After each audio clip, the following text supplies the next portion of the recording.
why Kyle Shanahan likes Trey Lance. I was sitting there, people asking him all these questions about today, about like D Ford and Javon Kinlaw. I'm like, can we please ask Kyle Shanahan about like the elephant in the room here?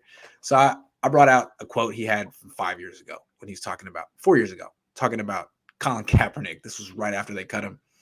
Someone was like, why'd you get rid of Colin? And this was, during the time when it was very racial, politically charged. Yeah. And so he was like, it's not about that. It's just a football thing.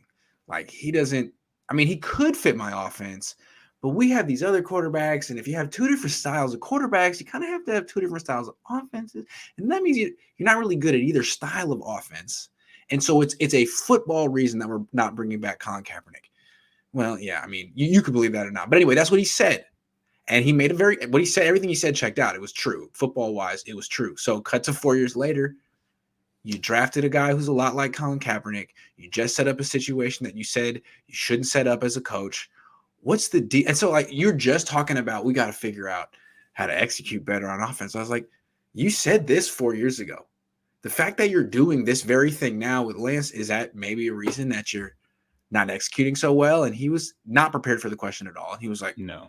Well, I mean, what I said was right. And, he didn't really address the question, but what he said is, I disagree with the premise that I have to have another offense for Trey Lance. What I like about Lance is that he can run my offense as opposed to another mobile quarterback. And it was nice to actually hear him freaking say that, because we guessed that was the case, and that's why they liked him more than Justin Fields, but we never heard him say it. And it was like, okay, great. Well, this makes me feel like you do like Trey Lance. Only thing I wish I should have followed up, but I'm not there to argue with him. Is like, dude, you didn't show it against the Cardinals. Anyway, I've been talking for 3 minutes. What do you think about Kyle's thing about how he actually what he likes so much about Trey Lance?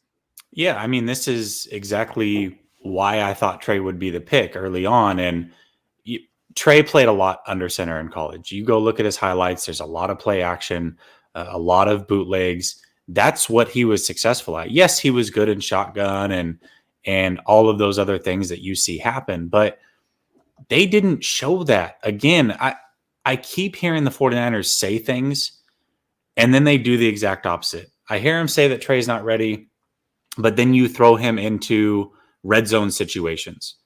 Okay, so then I also hear Trey's not ready, and then when you start him for the first time, you go empty set shotgun and put basically 90% of the game on his shoulders. Okay, so I would like to believe this. Real quick. Shotgun, 3 wide receivers, very little motion, no like zone read option. It's like empty backfield, throw with no play action or run with no misdirection. It was like the antithesis of a Kyle Shanahan offense. Just wanted to define what we were talking about real quick. Let's keep going. Well, and I don't know how many people realize this, but there was a span in that game, Grant, where they ended the first half and started the second half, and 24 of 28 plays were all on Trey Lance. As in, not a handoff to a running back. Nothing. There was 4 handoffs. This team is famous for winning an NFC championship game, handing off to running backs 45 times or whatever it was. That's what their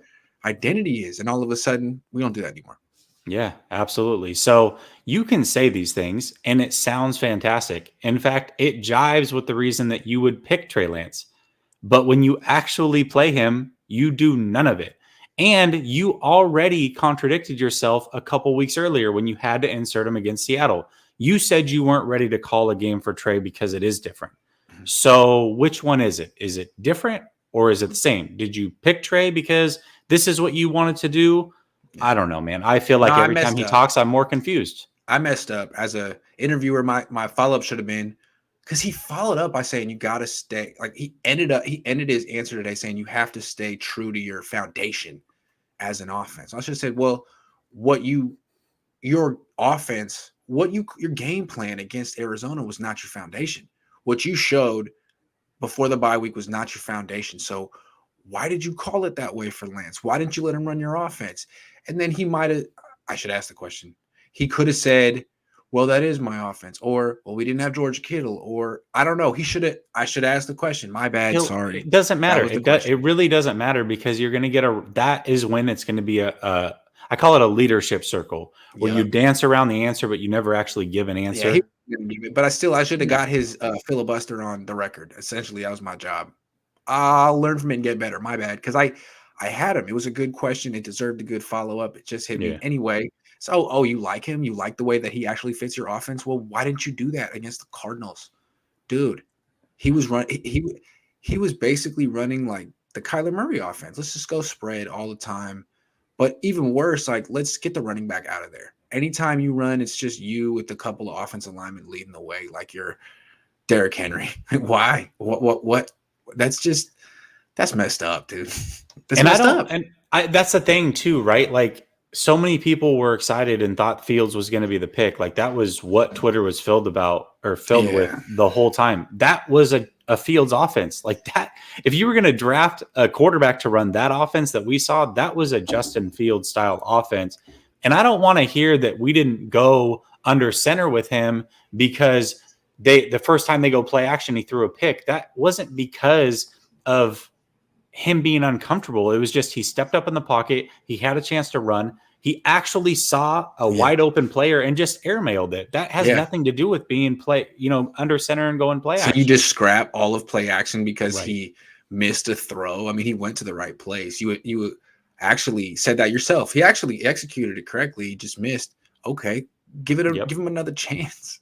Yeah. Why would you scrap that entire concept? I wish Kyle would be cool enough to come on this show and sit down with me and just have a football conversation where I didn't have to give him the questions beforehand and he could just answer. Like, Kyle, please explain to me why you thought that game plan against Arizona was the best way to use your talent.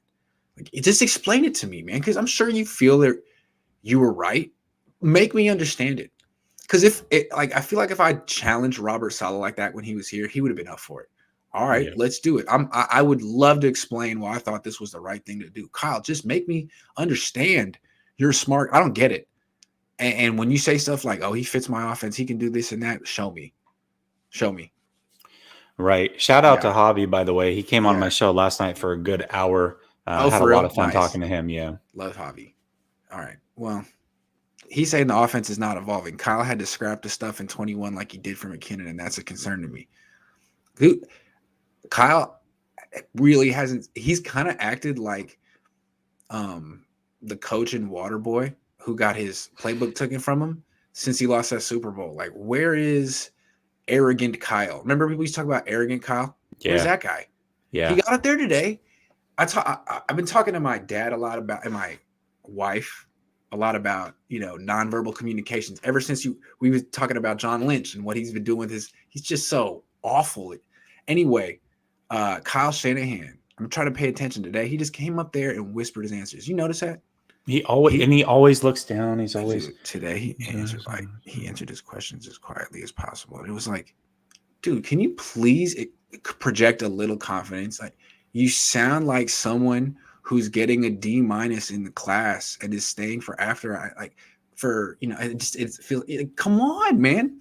You're the guy who's the smartest kid in the class. Act like it. What is going on? You went up there and just whispered his answers. Like, this is not a confident man. You mean why you got D'Amico Ryan stands up there with his chest puffed out? Like, what do you want to talk? What do you want to talk? It's like, there's a difference.